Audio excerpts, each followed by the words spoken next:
Hello students, today we have to discuss your exercise 5.2।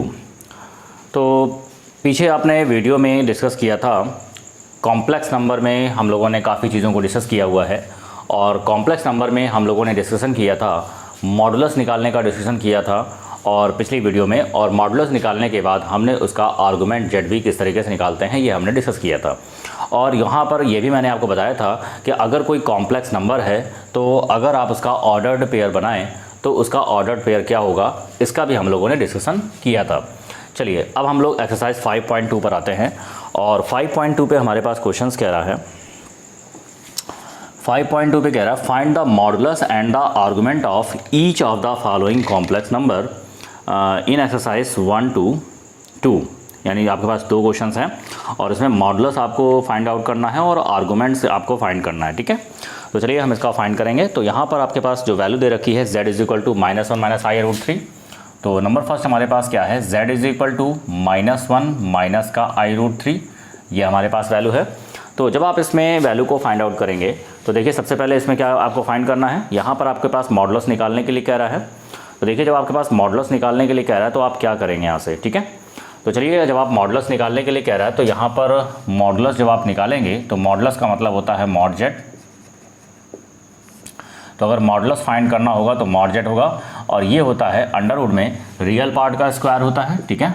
ये होता है रियल पार्ट का स्क्वायर और प्लस में क्या होता है इमेजनरी पार्ट का स्क्वायर। तो इमेजनरी पार्ट हमारे पास क्या है, जो भी आई का कोफिशिएंट होगा। तो आई का कोफिशिएंट हमारे पास क्या है -√3 है और रियल पार्ट हमारे पास क्या है जिसमें आई टर्म्स नहीं है वो आपके पास है -1।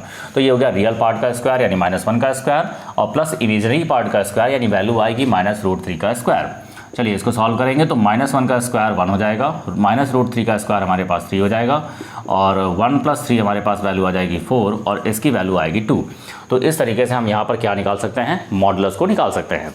अब चलिए अब यहाँ पर हमारे पास क्या कह रहा है कि आपको यहाँ से फाइंड करना है आर्गुमेंट ऑफ जेड फाइंड करना है। तो यहाँ से पहले हम कंसिडर कर लेंगे let alpha be the acute angle, late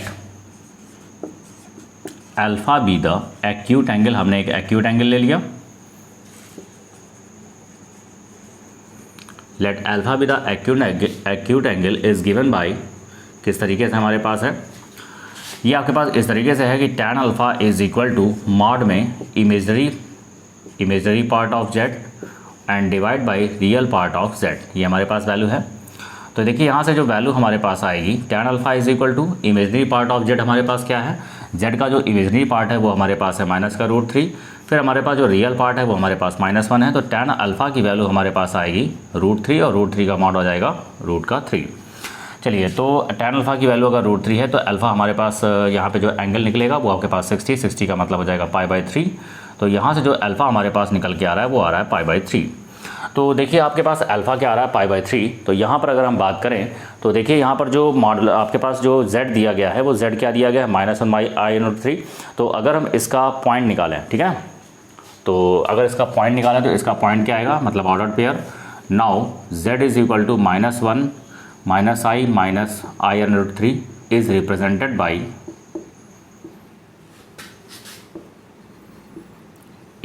represented by the points. कौन से पॉइंट से आपके पास रिप्रेजेंट हो रहा है, ये देखिए हमारे पास रियल पार्ट लिखेंगे, ठीक है, और कामा करके इमेजनरी पार्ट्स लिखेंगे। तो ये आपके पास ऑर्डर्ड पेयर बन रहे हैं। और अगर ये इस ऑर्डर्ड पेयर की बात करें तो ये आपके पास कौन से क्वाड्रेंट में आता है, यहाँ पर देखिए आपके पास ये आपके पास आता है थर्ड क्वाड्रेंट में आएगा। तो विच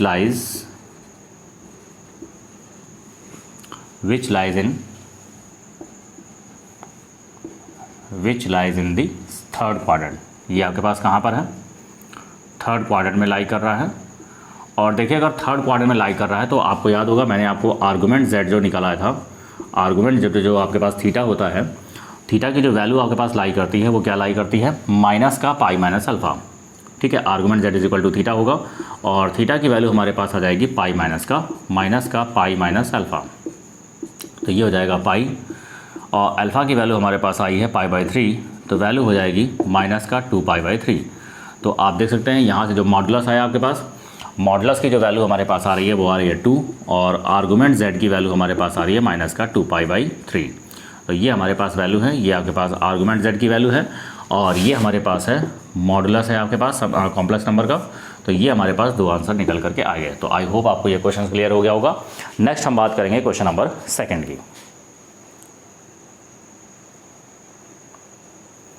चलिए क्वेश्चन नंबर 2 को देखते हैं। क्वेश्चन नंबर 2 हमारे पास कह रहा है -√3 + i। तो बिल्कुल सेम क्वेश्चन हमारे पास है। तो यहाँ पर हम कुछ वैल्यू को खाली मिटा देंगे, क्वेश्चन नंबर 2 को यहाँ पर देखेंगे। तो ये हमारे पास कह रहा है -√3 + का i। चलिए अब यहाँ पर अगर मॉडुलस को देखें तो देखिए हमारे पास इस वैल्यू को आप मिटा सकते हैं यहाँ से, ठीक है। तो बाकी हमारे पास वही सेम वैल्यू बन जाएगी। अब यहाँ से हमें वैल्यू फाइंड आउट करनी है कि कितनी वैल्यू हमारे पास होगी। तो चलिए अगर हम इसकी बात करते हैं -√3 + i, तो रियल पार्ट हमारे पास क्या है -√3 का स्क्वायर और इमेजिनरी पार्ट हमारे पास क्या है 1, ठीक है। i का कोफिशिएंट हमारे पास 1 है, तो ये हो जाएगा 1 का स्क्वायर। तो -√3 का स्क्वायर 3 हो जाएगा, +1 आएगा, 3 + 1 4 हो जाएगा। तो √4 की वैल्यू हो जाएगी हमारे पास 2। तो देखिए यहाँ से जो आपके पास मॉडुलस निकल रहा है वो 2 निकल रहा है। अब अगर यहाँ से हम कंसिडर कर लें let alpha be the acute angle is given by tan alpha = this term. तो इमेजिनरी पार्ट्स हमारे पास यहाँ पर जो नजर आ रहा है वो आ रहा है 1 और रियल पार्ट हमारे पास है -√3। तो यहाँ पर जो वैल्यू आएगी 1/√3 हो जाएगा और 1/√3 tan 30 की वैल्यू होती है, यानी वैल्यू आएगी π/6। तो अगर यहाँ पे अल्फा की वैल्यू π/6 है तो देखिए हमारे पास ये जो वैल्यू है z = हमारे पास क्या वैल्यू है -√3 + i is represented by the points. हमारे पास कौन से पॉइंट से रिप्रेजेंट होगा। अब ये जो आपके पास रिप्रेजेंट होगा -√3, 1 टाइप से रिप्रेजेंट होगा। तो ये आपके पास कौन से क्वाड्रेंट में लाई कर रहा है, विच लाइज इन। अब देखिए -√3 + 1, तो ये आपके पास होता है सेकंड क्वाड्रेंट में, तो which lies in second quadrant.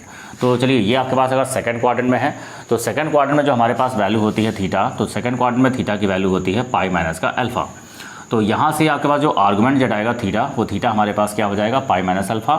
और यहाँ से जब आप π-α निकालेंगे तो वैल्यू आएगी π- का अल्फ़ा की वैल्यू रखिए। चलिए अल्फ़ा की वैल्यू हमारे पास क्या है π/6।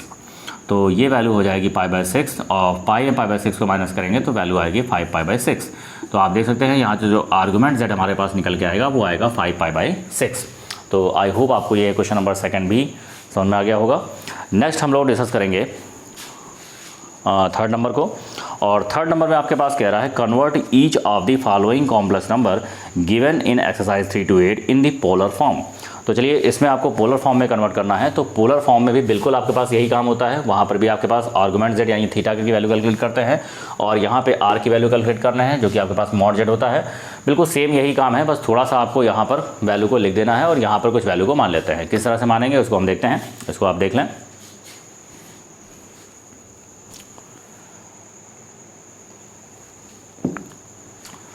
तो चलिए यहाँ से भी हमें बहुत ज़्यादा आपके पास काम नहीं है इसका।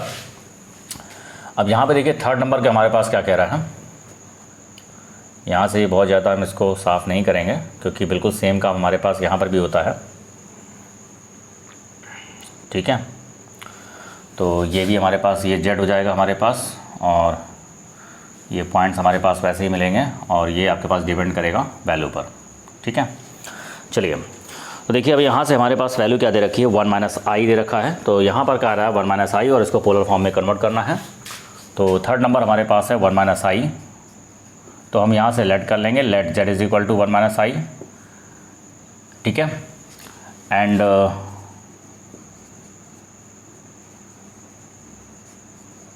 Polar form of z = 1 - i is, ये हमने ले लिया r cos थीटा और प्लस का i sin थीटा। ये हमारे पास वैल्यू हो जाएगी कि ये जो हमारे पास पोलर फॉर्म है z का, तो z का जो पोलर फॉर्म हमारे पास है वो हमने लेट कर लिया r cos theta plus i sin theta और यहाँ से हमें r और थीटा की वैल्यू निकालनी है। अब यहाँ पे देखिए अगर हम r की वैल्यू की बात करें तो r की जो वैल्यू होती है वो हमारे पास होती है mod z, ठीक है। तो यहाँ से जब हमने r की mod z की वैल्यू निकाली तो ये से हमारे पास हो जाएगा r = mod z क्या होता है अंडर रूट में रियल पार्ट का स्क्वायर और फिर हमारे पास होता है इमेजिनरी पार्ट का स्क्वायर। तो 1 का स्क्वायर 1 हो जाएगा, -1 का स्क्वायर 1 हो जाएगा, तो वैल्यू आएगी √2। तो यहाँ से r की वैल्यू जो हमारे पास आ रही है वो आ रही है √2। इसके बाद में यहाँ पर कंसिडर करेंगे let alpha be the acute angle is given by tan alpha = imaginary part of z divide by real part of z। तो इमेजनरी पार्ट हमारे पास क्या है, माइनस का 1 है, और रियल पार्ट हमारे पास 1 है, और इसका मॉड लगा हुआ है तो वैल्यू आएगी पॉजिटिव। तो एक्यूट एंगल आपके पास क्या होता है, पॉजिटिव होता है। तो alpha is equal to value आएगी π/4, जो कि tan 45 डिग्री पर आपके पास 1 होता है। अब यहाँ पर z की वैल्यू की बात करेंगे तो now z is equal to 1 - i is represented by the points. हमारे पास क्या होगा 1, -1, और ये देखिए 1, -1 हमारे पास कहाँ होता है, फोर्थ क्वाड्रेंट में लाई करता है, तो which lies in fourth quadrant. तो चलिए अगर ये फोर्थ क्वाड्रेंट में लाई करता है तो आर्गुमेंट z हमारे पास क्या होता है, थीटा होता है। तो थीटा की वैल्यू की बात करें तो theta is equal to argument z हो जाएगा, और ये जो थीटा हमारे पास लाई करता है फोर्थ क्वाड्रेंट में आपके पास जो वैल्यू होती है वो होती है माइनस का अल्फ़ा। तो थीटा इज इक्वल टू क्या आएगा, minus alpha, that will be जी अल्फ़ा इज इक्वल टू ये वैल्यू आएगी माइनस का π/4। तो चलिए थीटा की वैल्यू अगर हमारे पास माइनस π/4 आ रही है तो यहाँ से आपके पास जो पोलर फॉर्म आएगा, सो पोलर फॉर्म ऑफ z की वैल्यू क्या है, 1 - i इज़ क्या होगा r cos थीटा। तो ये हमारे पास वैल्यू आएगी r की वैल्यू हमारे पोलर फॉर्म हमारे पास क्या था, r cos थीटा प्लस का i sin थीटा। तो यहाँ पर जब आप वैल्यू को पुट करेंगे तो ये हमारे पास r की वैल्यू क्या है, √2 है, तो ये हो जाएगा √2, और यहाँ हो जाएगा cos का माइनस π/4 हो जाएगा, और प्लस में हो जाएगा i sin माइनस का π/4।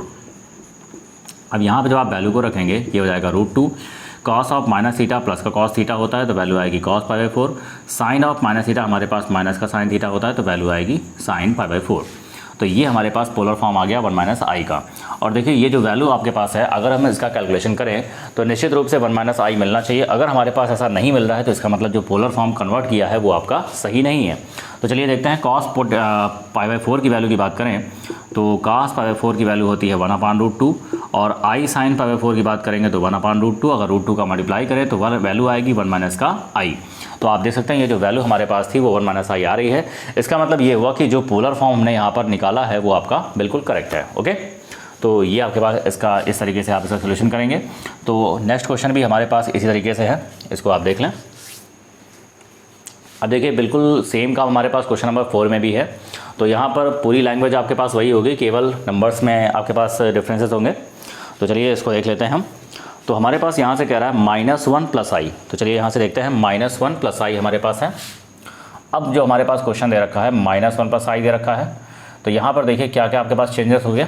यहाँ पर ये चेंजेस होगा, ये चेंज हो जाएगा हमारे पास, ठीक है। इसके बाद में यहाँ पर ये tan अल्फ़ा की वैल्यू चेंज हो जाएगी, तो ये चेंज हो जाएगा हमारे पास, अल्फ़ा चेंज होगा। इसके बाद ये z हमारे पास होगा, ये चेंज होगा, तो ये पॉइंट भी आपके पास बदल जाएंगे। और ये कौन सा क्वाड्रेंट होगा, ये हमारे पास हो जाएगा, आर्गूमेंट z भी उसी के अकॉर्डिंग होगा। तो यहाँ पर आपके पास ये इतना चेंजेस यहाँ से आएगा। तो चलिए इस क्वेश्चन को देखते हैं क्या होगा आपके पास क्वेश्चन में। तो यहाँ पे देखिए अगर हम z की बात करें तो let z is equal to -1 + i हो जाएगा हमारे पास, and the polar form of z is equal to -1 + i। इसको हमने कंसिडर किया r cos theta plus i sin theta, and r is equal to mod z, that will be z mod z की value क्या होगी, ये हो जाएगा real part का स्क्वायर हो जाएगा हमारे पास, और प्लस में क्या होगा, इमेजिनरी पार्ट का स्क्वायर हो जाएगा हमारे पास। तो ये वैल्यू आएगी -1 का स्क्वायर 1 + 1, तो वैल्यू आएगी √2। तो ये हमारे पास वैल्यू हो जाएगी, ठीक है।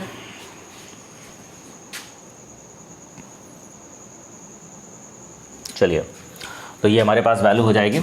अब यहाँ पर हम देखेंगे ये वैल्यू हमारे पास क्या आ रही है, r की वैल्यू √2 हो रही है। Let alpha be the acute angle is given by imaginary part of z। तो इमेजिनरी पार्ट ऑफ z हमारे पास क्या है, इमेजिनरी पार्ट आपके पास प्लस का 1 है और रियल पार्ट हमारे पास -1 है। तो इसका जो मॉड लगा हुआ है तो वैल्यू आएगी पॉजिटिव, तो अल्फा की वैल्यू हो जाएगी π/4। चलिए यहाँ पर z की वैल्यू की बात करेंगे तो ये हमारे पास है -1 + i, और अगर इसको रिप्रेजेंट करें तो हमारे पास कौन सा पॉइंट रिप्रेजेंट करेगा, represented by the point, represented by the points हमारे पास कौन सा पॉइंट्स आएगा, -1, 1। तो ये हमारे पास देखिए पॉइंट्स बन जाएगा। अब इस पॉइंट्स की अगर हम बात करें तो ये पॉइंट आपके पास कहाँ होता है, ये आपके पास सेकंड क्वाड्रेंट में होता है, which lies in second quadrant. तो सेकंड क्वाड्रेंट में हमारे पास जो थीटा होता है वो वैल्यू होती है π- का अल्फ़ा। तो यहाँ से जो वैल्यू आएगी आपके पास, तो थीटा की वैल्यू हो जाएगी हमारे पास, theta is equal to π- alpha की वैल्यू हमारे पास क्या है, π/4। तो देखिए पाई से π/4 को जब माइनस करेंगे तो थीटा की वैल्यू आएगी 3π/4, ठीक है। अब यहाँ से जो पोलर फॉर्म आपके पास आएगा -1 + i, इसको आप कह सकते हैं r cos theta plus i sin theta, तो वैल्यू आएगी √2, और यहाँ से हो जाएगा cos का 3π/4 और प्लस में हो जाएगा i sin 3π/4। तो ये हमारे पास वैल्यू हो जाएगी। तो देखिए ये हमारे पास वैल्यू है, तो ये आपका पोलर फॉर्म में कन्वर्ट हो चुका है। चलिए इसका आंसर चेक कर लेते हैं कि आपका जो निकला हुआ है पोलर फॉर्म ये सही है कि नहीं। ये देखिए cos 3π/4 का मतलब होगा cos 180 माइनस थीटा हो जाएगा, सॉरी π/4 को लिख सकते हैं पाई माइनस π/4। इसी तरीके से जब आप इसको लिखेंगे तो पाई माइनस π/4 लिख सकते हैं, और cos का 180 माइनस थीटा होता है माइनस cos थीटा, तो ये वैल्यू आ जाएगी माइनस cos π/4, और sin 180 माइनस थीटा होता है sin थीटा, तो वैल्यू आएगी sin π/4। तो यहाँ से जब वैल्यू पुट करेंगे तो cos π/4 की वैल्यू हो जाएगी 1/√2, ये भी आएगी 1/√2, और देखिए जब √2 का मल्टीप्लाई करेंगे तो वैल्यू आएगी -1 + i। तो ये हमारे पास वैल्यू आ रही है, और देखिए हमारे पास जो z था वो यही है। इसका मतलब जो पोलर फॉर्म निकाला है वो बिल्कुल आपका करेक्ट है। तो चलिए आगे हम पढ़ेंगे। आगे हमारे पास क्वेश्चन कह रहा है -1 - i। चलिए इसको भी देखते हैं। तो -1 - i की बात करें तो -1 - i बिल्कुल आपका इसी तरीके का है। तो चलिए इसको भी देख लेंगे। चलिए अब यहाँ पर क्या होगा, -1 - i है हमारे पास, तो z = क्या होगा -1 - i। तो जब आप इसमें चेंजेस करेंगे -1 - i तो ये हमारे पास पोलर फॉर्म हो जाएगा। मॉड z की बात करेंगे तो अंडर रूट में क्या होगा, रियल पार्ट का स्क्वायर माइनस इमेजनरी पार्ट का स्क्वायर, तो वैल्यू आएगी 1 + 1 यानी √2 हो जाएगा। Alpha be the acute angle and imaginary parts -1 real part 1, तो वैल्यू आएगी 1। Alpha = π/4 and now z = -1 - i is represented by the points. चलिए कौन सा पॉइंट्स हमारे पास हो गया, -1, -1 विच लाइज इन। अब -1 हमारे पास कहाँ पे लाई करता है भाई, ये हमारे पास इस क्वाड्रेंट पे लाई, ये हमारे पास इस क्वाड्रेंट में लाई करेगा, जो कि आपके पास कैसा क्वाड्रेंट है, थर्ड क्वाड्रेंट है हमारे पास। तो अगर थर्ड क्वाड्रेंट है तो थर्ड क्वाड्रेंट में जो आर्गुमेंट z होता है वो आपके पास होता है माइनस का पाई माइनस का अल्फा। तो चलिए जब आप इसको सॉल्व करेंगे तो वैल्यू हमारे पास आएगी माइनस का पाई, और अल्फा की वैल्यू हमारे पास है π/4। तो चलिए जब आप इसको सॉल्व करेंगे तो वैल्यू आएगी माइनस का पाई में π/4 को माइनस करेंगे तो वैल्यू आएगी 3π/4, तो माइनस का 3π/4 ये हमारे पास वैल्यू हो जाएगी। तो इसका जो पोलर फॉर्म हमारे पास निकल के आएगा वो निकल करके आएगा -1 - i इज़ r की वैल्यू हो जाएगी √2, और ये हो जाएगा cos ऑफ माइनस का 3π/4, और ये हो जाएगा प्लस का i sin माइनस का 3π/4। तो यहाँ पे देखिए cos ऑफ माइनस थीटा क्या होता है, प्लस का cos थीटा होता है, तो ये वैल्यू आएगी √2, और यहाँ से हो जाएगा cos 3π/4, और ये हो जाएगा प्लस का i sin 3π/4, sine of minus sine theta होता है तो माइनस साइन 3π/4 हो जाएगा। और देखिए अगर आप इसको सॉल्व करें तो निश्चित रूप से यही वैल्यू आएगी। देखिए पाई माइनस π/4 करेंगे तो cos 180 माइनस थीटा क्या होता है आपके पास, माइनस cos π/4, माइनस cos π/4 का मतलब -1/√2, और साइन 180 माइनस थीटा क्या होता है, प्लस का साइन थीटा होता है तो साइन π/4 आएगा, साइन 1/√2 आएगा, तो -1/√2 माइनस i/√2 गुणा कराएंगे तो ये वैल्यू आपके पास आ रही है। इसका मतलब ये भी पोलर फॉर्म हमारे पास बिल्कुल करेक्ट है। चलिए नेक्स्ट हम बात करेंगे क्वेश्चन नंबर 4 की। तो क्वेश्चन नंबर 4 हमारे पास है,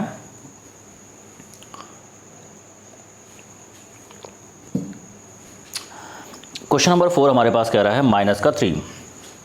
अब देखिए यहाँ पे -3 हमारे पास वैल्यू दे रखी है, तो -3 का मतलब हो जाएगा -3 + i × 0। तो ये भी हमारे पास देखिए इसको कॉम्प्लेक्स नंबर में हमने कन्वर्ट कर लिया। तो देखिए अगर हम इसकी बात करें तो ये हमारे पास हो जाएगा -3 इज इन पोलर फॉर्म आपके पास क्या होगा, r cos theta + i sin theta. r की वैल्यू की बात करें तो r की वैल्यू mod z हो जाएगा, और यहाँ से जब r की वैल्यू निकालेंगे तो अंडर में क्या होगा, रियल पार्ट का स्क्वायर और प्लस में क्या होगा, इमेजनरी पार्ट का स्क्वायर, तो वैल्यू आएगी -3 का स्क्वायर 9 हो जाएगा, तो वैल्यू यहाँ से आएगी 3। तो r की वैल्यू हमारे पास आ गई 3। Let alpha be the acute angle is given by, तो ये हमारे पास वैल्यू आएगी imaginary part of z। Imaginary part of z हमारे पास क्या मिल रहा है, ये देखिए इमेजनरी पार्ट हमारे पास मिल रहा है 0, और रियल पार्ट हमारे पास क्या है, रियल पार्ट हमारे पास -3 है, तो ये वैल्यू आ जाएगी 0, और यहाँ से जो वैल्यू हमारे पास निकल के आएगी अल्फा = 0 हो जाएगा। अब यहाँ पर अगर आप z की बात करें तो z की वैल्यू हमारे पास क्या है, -3 + i × 0 is represented by the points हमारे पास क्या होंगे, -3, 0 हो जाएगा ये पॉइंट्स। और अगर -3, 0 की बात करें तो हमारे पास ये कौन सा क्वाड्रेंट आएगा, माइनस प्लस। तो माइनस प्लस हमारे पास कहाँ पर होता है, एक्स आपका माइनस पे होता है, वाई आपका प्लस पर, तो यहाँ पर पॉइंट्स आएगा आपके पास। और इस पर जो हमारे पास कोऑर्डिनेट्स होते हैं वो आपके पास किस क्वाड्रेंट की बात कर रहा है, ये आपके पास बात कर रहा है सेकंड क्वाड्रेंट की बात कर रहा है। तो देखिए सेकंड क्वाड्रेंट में जो आपके पास थीटा होगा, थीटा = आर्गुमेंट z, वो हमारे पास होता है थीटा = पाई माइनस अल्फा होता है। तो यहाँ से जब आप वैल्यू को निकालेंगे तो ये वैल्यू आएगी पाई, और अल्फा हमारे पास 0 है, तो देन थीटा = हमारे पास आ जाएगा पाई। तो देखिए जब थीटा = पाई हमारे पास आ जाएगा तो इसकी जो वैल्यू हमारे पास आएगी -3, तो -3 is r cos theta + i sin theta. और जब यहाँ पे वैल्यू आप रखेंगे तो वैल्यू हमारे पास हो जाएगी r की वैल्यू हमारे पास क्या है, 3 है, और यहाँ से हो जाएगा cos पाई और प्लस का i sin पाई। तो आप देख सकते हैं जब कॉस पाई की वैल्यू की बात करेंगे तो हमारे पास कॉस पाई का मान -1 होता है और साइन पाई 0 होता है, तो वैल्यू आएगी -3। इसका मतलब ये भी आपके पास करेक्ट है। चलिए नेक्स्ट हम बात करेंगे क्वेश्चन नंबर 4 की। सॉरी, क्वेश्चन नंबर ये हमारे पास 5 था। ये हमारे पास कौन सा नंबर था? 5 नंबर था। इसके बाद नेक्स्ट नंबर हमारे पास है क्वेश्चन नंबर 7। क्वेश्चन नंबर 7 हमारे पास क्या कह रहा है? √3 + i। वो भी हमारे पास सेम इसी तरह का क्वेश्चन है। ये देखिए √3 + i है, तो ये हमारे पास फर्स्ट क्वाड्रेंट में लाई करेगा। ठीक है, तो ये हमारे पास क्या हो जाएगा? √3 + i। क्वेश्चन नंबर 7 की बात करते हैं। क्वेश्चन नंबर 7 हमारे पास है √3 + i।